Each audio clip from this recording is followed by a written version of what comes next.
होना भी जरूरी है। यार राहुल, कैसे हो? चलो कहीं घूमने चलते हैं।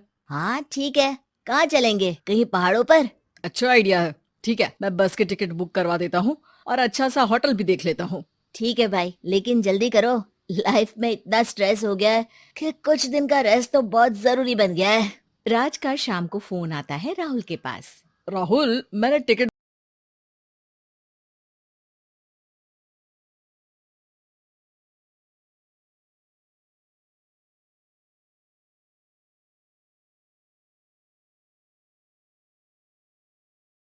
और फिर वहाँ से निकल पड़ते हैं शिमला की ओर। सुबह होते होते ये दोनों दोस्त शिमला पहुँच गए, जहाँ ये होटल पहुँचे और वहाँ से निकल पड़े पहाड़ों पर घूमने।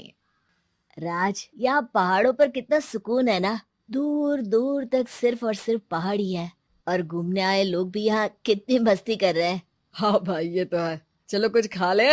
दोनों एक रेस्टोरेंट में पहुँच गए। वहाँ इनकी रेस्टोरेंट चलाने वाले लड़के से दोस्ती हो गई, जिसका नाम जितेंद्र था। जितेंद्र, तुम यहाँ कब से हो और रेस्टोरेंट खोलने का प्लान कैसे बनाया? अरे भाइयों, मैं तो यहीं का हूँ। बस बाहर कुछ साल के लिए गया था नौकरी करने, पर फिर लौट आया और अपने यहाँ ही रेस्टोरेंट खोल लिया।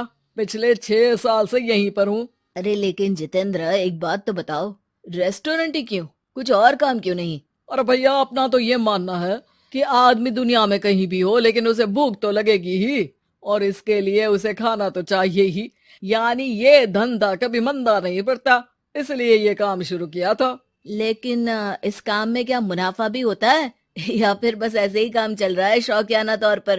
अरे अरे, क्यों नहीं भैया, काम तो हो ही रहा है और मुनाफा नहीं होता तो ये 10 लोगों का स्टाफ कैसे रख लेता।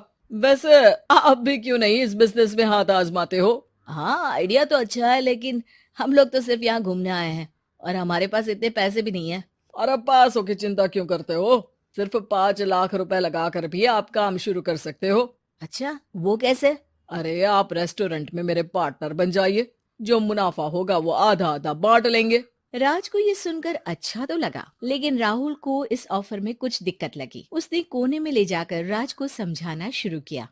अरे राज, पागल मत बन। हम सिर्फ यहाँ घूमने आए हैं। ये ऑफर के चक्कर में क्यों पड़ रहे हो? कुछ काम शुरू ही करना होगा तो दिल्ली में शुरू करेंगे, यहाँ शिमला में क्यों? अरे बेवकूफ, दिल्ली में 5 लाख रुपए में कौन सा काम शुरू करेंगे? यहाँ शिमला में इतने कम पैसों में काम शुरू कर लेंगे और 1 साल में मुनाफा लेकर वापस भी चले जाएंगे। ओहो, अरे भाई, तुम्हें जो करना है करो, लेकिन मैं इस बिजनेस में तुम्हारा साथ नहीं दे सकता। याद रखो, हम यहाँ सिर्फ घूमने आए हैं, कोई बिजनेस करने नहीं। और इस जितेंद्र पर वैसे भी मुझे ज्यादा भरोसा नहीं हो रहा है। अरे तुम्हारी यही तो दिक्कत है, तुम्हें किसी पर भी भरोसा नहीं होता, लेकिन मुझे तो है। मुझे पता है कि इतने कम पैसों में मुझे जितेंद्र अपना बिजनेस पार्टनर बना रहा है।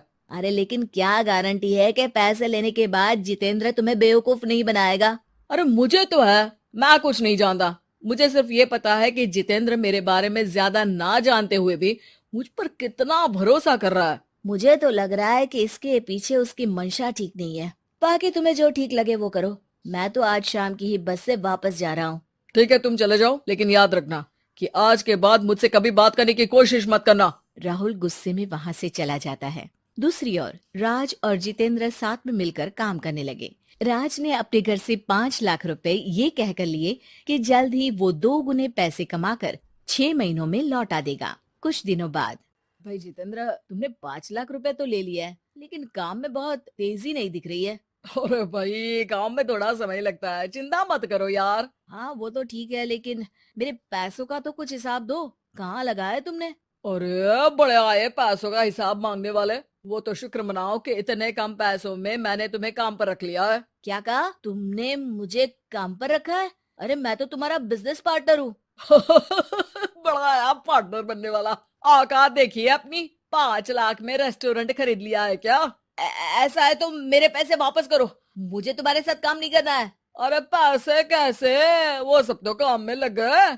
अब तुम्हें वापस जाना है तो चले जाओ, कोई पैसा नहीं मिलने वाला है। राज को अपने साथ होने वाले धोखे का एहसास हो चुका था, लेकिन तब तक देर हो चुकी थी। उसे अपने दोस्त राहुल की याद सताने लगी, जिसने पहले ही आगाह कर दिया था कि इस बिजनेस में धोखा है, लेकिन अब तो देर हो चुकी थी। राज को अब कोई रास्ता नहीं सूझ रहा था। जितेंद्र भाई, मेरे पैसे वापस कर दो ताकि मैं लौट जाऊं। मुझे अब तुम्हारे साथ कोई काम नहीं करना भाई। ये सुनते ही जितेंद्र अपने कुछ साथियों के साथ राज पर टूट पड़ा और उसकी जमकर पिटाई कर दी। राज बेहोश हो चुका था। जब उसने आंख खोली तो उसे अपने सामने पूरा परिवार, पुराना दोस्त राहुल भी दिखा। सभी को देखकर राज की आंख में आंसू आ गए। राहुल, मुझे माफ कर दो। अगर समय रहते मैं तुम्हारी बात मान लेता तो आज शायद ये दिन ना देखना पड़ता। अरे शुक्र मनाओ कि जान बच गई। वो तो भला हो एक आदमी का जिसने मुझे फोन कर दिया था, तभी तुम्हारी जान बच सकी। मुझे माफ कर दे दोस्त, तेरी सलाह ना मानकर मैंने बड़ी भूल की है। अरे अरे भाई, मेरे हाथ मत जोड़ो। बस ध्यान रखना कि अच्छा दोस्त आपको हमेशा अच्छी सलाह देता है, इसलिए दोस्तों की सलाह पर ध्यान देना चाहिए।